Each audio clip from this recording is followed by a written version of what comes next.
Espresso is the fundamental ingredient to every coffee beverage we love, so it has to be good. With your Beanz subscription, you're getting incredible coffees with every delivery, and they need to be dialed in to get the best flavors possible. I'm Sarah Dooley, here to help you dial in your next coffee.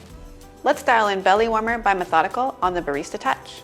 Now, assuming you've already placed the single wall double basket in the portafilter, and you selected the double shot button, then you're ready to brew with me. Here's what my bar setup looks like from accessories to placement. Pause here if you need a minute to set yourself up for the brew along.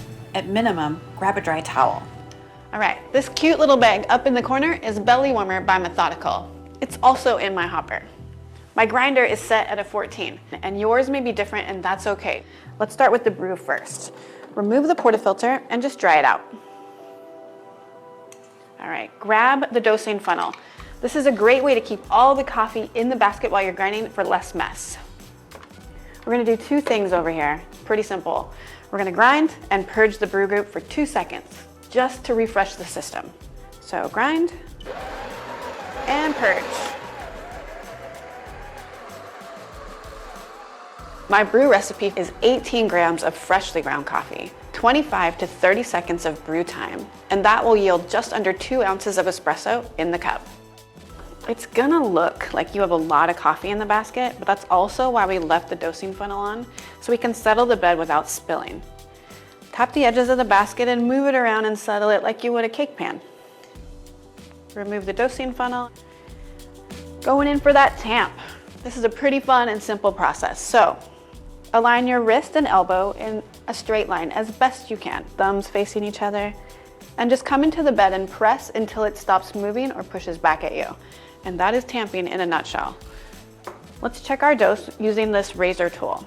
Come over to your knockbox and just give it a little twist above the surface of the bed, and any excess coffee, gently nudge it into the knockbox.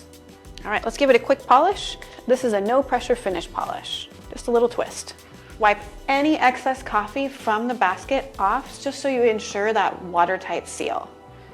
Let's insert, press the brew button, and grab a cup. You shouldn't see the first drop of espresso until around the 7 to 9 second mark.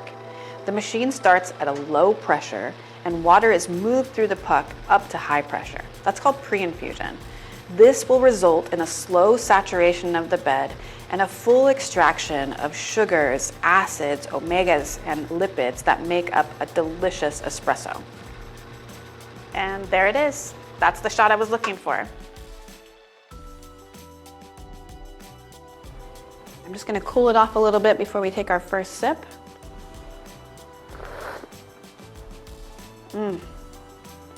There's that surprise flavor. That almond butter is really nice. It adds to the body of this espresso as well. We're getting that chocolatey undertone. This is not only really balanced as an espresso, but it will make a great latte or cappuccino. That's really good. Did your shot look and taste like mine?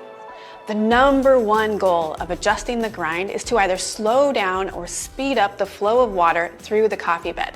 Don't be afraid of this step. We can always adjust it back.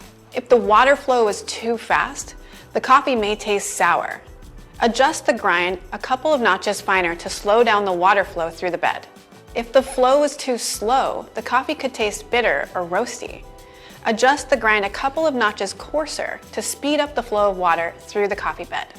Over time, all these steps will become second nature, and you'll go from having good coffee sometimes to great coffee every time. I'm Sarah Dooley, here to help you dial in your next coffee.